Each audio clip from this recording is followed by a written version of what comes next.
Атақты Forbes сайтының зерттеуі бойынша Instagram адамдардың жүйке жүйесіне теріс әсер береді. Әсіресе жасөспірімдерге. Соның арасында қыз-келіншектер көп пайызделенеді.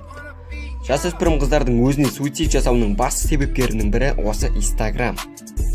Инстадағы суреттерді көріп, өз өмірімен салыстырып, кемсіну, өзін әлсіз сезіну жағдайлар өте көп.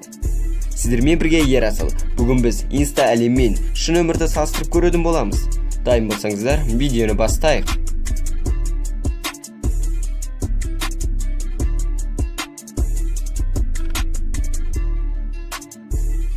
Инстаграмды ашып қалсаң, бәрі сұлу, бәрі әдемі, қасы көзі қиылған, фигуралары 90-60-90, бәрі бай, бәрі бақытты, езуі жиылмай өмір сүріп жатыр.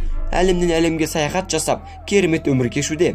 Ал өз өміріңе қарасаң, бір сүркеленген, мәнсіз өмір секілді. Басқалардың өзіңді кемсініп қаласың. Бірақ Инстадағы суреттер қаншалықты шын? Мысалы, Американың Качелла паркінде түсірілген мына видеоға қарасақ, адамдар көңіл көтеру үшін емес, паркте тек Инстаға фото салу үшін ғана баратын болған. Адамдарға демалып тынығудан гөрі Инстаға сурет салу қызығырақ болып кеткен. Гүлдердің әдемі ауасы мен сұлулығын көрудің орнына фотоға түсіп гүлдерді мажып, оларды өлтіріп тастаған. Адамдар шын өмірден қарағанда Инста әлемді жақсы көріп кеткендей.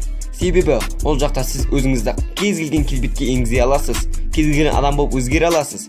Қандай сұлулықты қалайсыз, сондай боласыз. Біз мыңсыз санайтын көпке танымал адамдардың шын өмірде түрі қандай екенін білесіз бе? Мысалы, Джастин Бибер.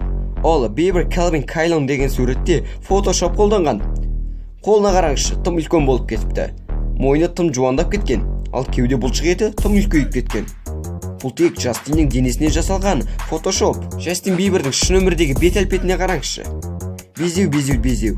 Демек, безеу шықса, ол мәселе емес, бәріне безеу шығады.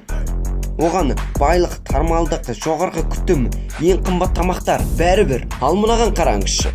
Не деген тап-таза бет-әлпет. Бірақ бұл фотошоп. Шын өмірде мынандай. Қараңызшы, безеудің беті көрінбей қалған. Ал мына суретке қараңызшы. Мына екеуі бір адам, және бір сәтте алынған сурет. Біріншісі өзі Инстаграмға жүктеген, ал екіншісін басқа бір адам тартып алған. 100 килограмды 60 килограмға өзгертіп тастады. Ал енді Триша Пайдес деген блогердің Инстаграмдағы суреті мен шын өмірдегі суретін салыстырып көрейік.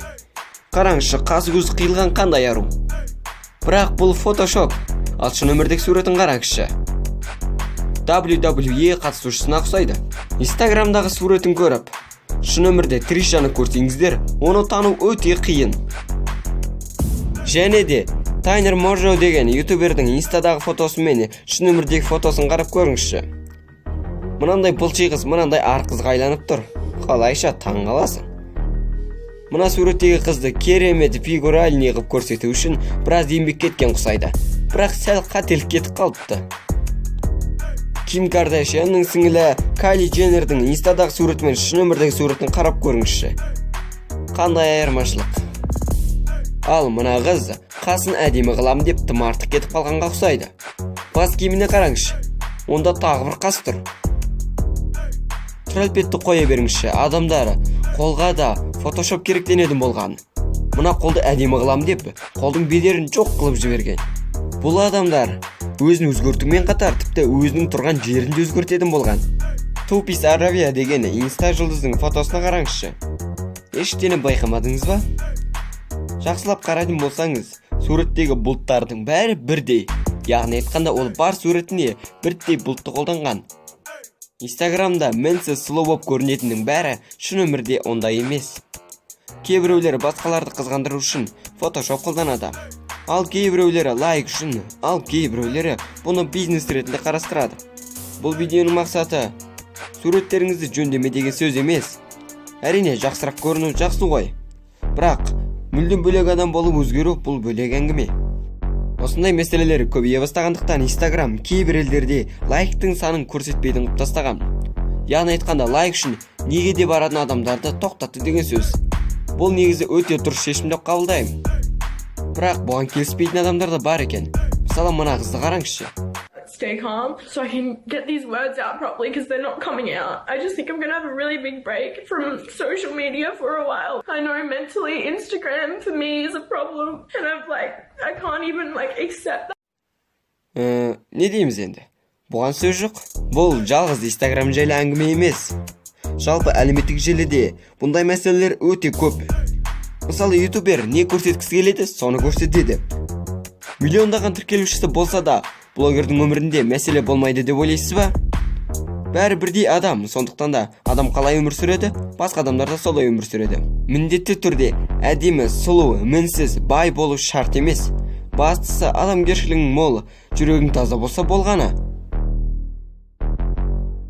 Ал достар, видеоны лайк басамыз және арнаға тіркелуді ұмытпаңыздар. Достар, біз сіздерге жақынырақ болу үшін әртүрлі әлеуметтік желіде парақшалар ашудамыз. Мысалы, мен Instagram парақшама тіркеліп кетіңіз. Мен сіздерді алдамаймын, шын суреттер салатын боламын. Және біздің Facebook парақшаға қосылуды ұмытпаңыз. Жарнама немесе пиар жөнінде сөйлескіңіз келсе, менің WhatsApp нөміріме хабарласыңыз.